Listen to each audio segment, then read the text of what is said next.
15. novembra u Domu omladine održana je konferencija Runda Digital Day, peti deo, gde su stariji profesionalci u muzičkoj industriji upoznavali mlađe kolege kako da uspeju, kako da pokrenu svoj biznis. Jedan od učesnika na panelima je bio i Rob Garza, poznatiji kao polovina sastava THIEVERY Corporation.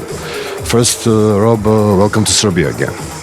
I'm always happy to be back in Serbia. I've been here like probably about 10 times, and so I have a nice, interesting connection. And the people here, I love the audience and the connection and the culture, so thank you. You're here because of Runda, and you got your own DJ set tonight. Have you been on this manifestation before? Yeah, so I did some solo DJ gigs back in the day, and someone told me about there's this festival that you should check out. It's called Exit Festival. And I was like, what is that? What the hell is it? So I go there. It's like this magnificent fortress and everything. And I was just blown away. And I've got a chance to make friends with people here. And,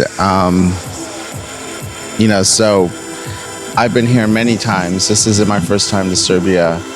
And, I feel like in the Balkans in general, THIEVERY Corporation has a great resonance with the community and the people around all of this region. And it's very interesting because I never would have expected it, but I'm so happy that it exists. What's your plan with your Garza project? More songs, more albums? Live performances, Garza band? Yeah, so there's a Garza band, and then I DJ as well. And my thing is to explore this other side of myself, the part that sort of influenced me when I was young. So I was very influenced by new wave and disco, the Cars, Talking Heads, Blondie, Flock of Seagulls. When I heard those synthesizers for the first time, I was like, this is the future, and now it is the future in a way. And, thievery is more about the fight against Babylon and all these things, which I'm still very much about, but I also want to express another side of myself that's about having fun and, just those sounds that I heard that intrigued me when I was a young boy. And, I want to pass on that part of the legacy of music because that's what drove me to create music. And so I always compare music to being in a hot tub. So THIEVEry Corporation, I do what I do, I know how to do it well, and I can do it in my sleep. But it's being in a hot tub. It might be great to be in a hot tub, but you don't want to be in a hot tub forever. You want to get out in the cold plunge, and then you want to get back in the hot tub, So Garza with me is it's still something that I'm very passionate and love, and but I want to go back and forth, so.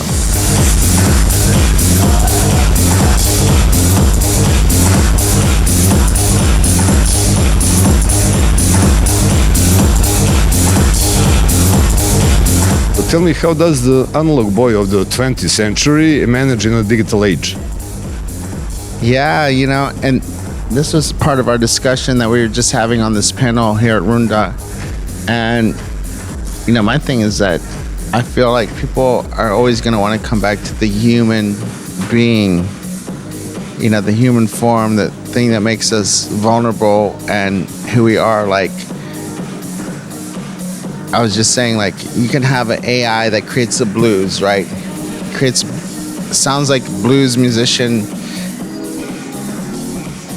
But the reason that blues exists is because somebody felt the blues, right?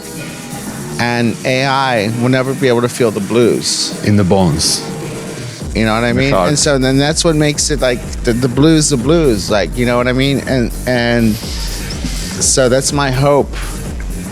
My antidote towards AI is that I think there's still going to be a lot of us that want that human connection. You can have someone that texts you that's an AI bot and says all the things that you love, but you want to have that human experience at the end of the day for whatever it's worth, right?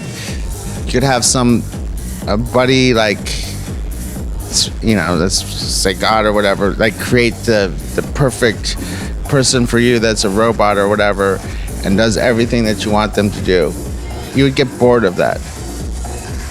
You'd get bored of somebody doing everything that you wanted. You want that thing of like, you can't control it and it's going this way and it makes you anxious, it makes you crazy sometimes, it makes you in love, it makes you, Be alive. be alive, right? And if you have that thing that just does what you want it to all the time, like, it's not interesting. And so that's my hope with AI, is maybe it makes us realize how much we are human, Some older artists knew how to take a stand and be with the people and work for the people. Do you recognize that someone from the younger generation of artists can follow in the footsteps? Well, I think a lot of people are following in the footsteps. I think so we have songs like Richest Man in Babylon, that are against the system, this and that. And right now, I'm expressing myself in this different way, but it doesn't mean that I don't care. I don't know, I feel like people,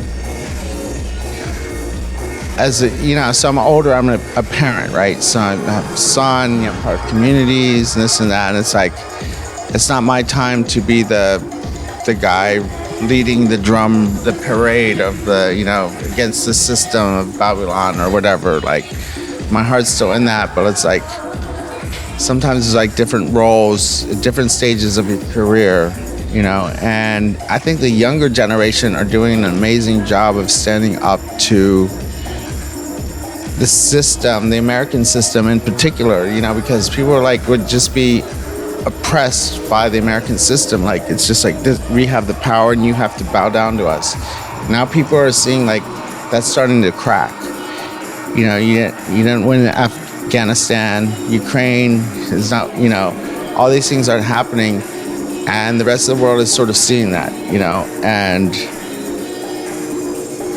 so I don't have to be the guy that like preaching the, richest man against Babylon or whatever, like all these sort of things. I think the world is sort of realizing that right now, and it's like, it's an interesting time because you wonder like what's going to happen, like, because it could have become a unipolar world like United States. Now it's like you have Russia, China, and all these things.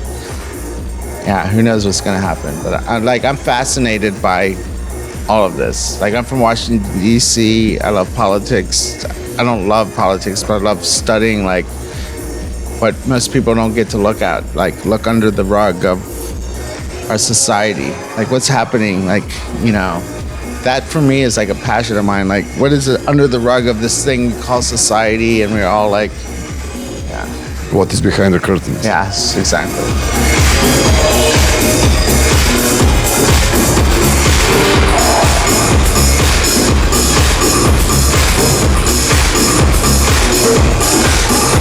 Besides working as a musician, you founded your own label. You make mezcal in Mexico. What else can we expect from you? So I am an ambassador with the World Food Program, and I travel to the front lines of Yemen, to the Yemen war. I'm working with these Yemeni refugee musicians. I'm doing a documentary and recording music with people there. They never thought that they could ever do music because it's like oppressive. Like, if you're a woman, you can't even sing in public. So I'm doing songs with these young ladies, and they're singing for the first time. And people in the West, we take it for granted that we can express ourselves. A lot of people in the rest of the world, they can't express themselves. And so when I started on this project, I'm like, Yemen, they feed 30 million people per year. It's the biggest humanitarian project in the history of this planet. Nobody even knows about it. So I started on this project, and a friend of mine, he's a country director for the World Food Program in the United Nations. And we're like talking about what we can do. I'm like, let's just let's just tell their stories, like who they are and like their culture and where they come from. It's like, because I don't think the world even knows about, like, I didn't even know, like, what is Yemen, who are the Yemenis, who like what is happening, and Where everything. is Yemen, after all? Exactly, yeah. So the thing with this project is like let them tell their own stories, and and just be a vessel to share these stories and everything. So Great. I know that you are not the first time here in Serbia. Are you familiar with the Serbian food and spirit drinks? okay, so I have a story. So I was just in San Francisco. I was hanging out with this girl, and like my son did the 23andMe, your ancestry. I was showing this to my friends right here, like, and my history is like Balkan, like in like my genetic, which I never even thought about. And I was coming over here, and I was like, that's interesting. But Rakia, it's it's a Balkan mezcal. And it gives you this uplifting spirit. How do you feel as a legal moonshiner? I'm here for it. You are very similar with Bill Gold from Fate No More on label. Moonshiner, legal moonshiner. He made Rakia here in Serbia and sell it in the States. But thank you for this interview. Thank you. I hope that I will see you soon. I'll see you soon. Maybe next year. Maybe tonight. Of course, after tonight.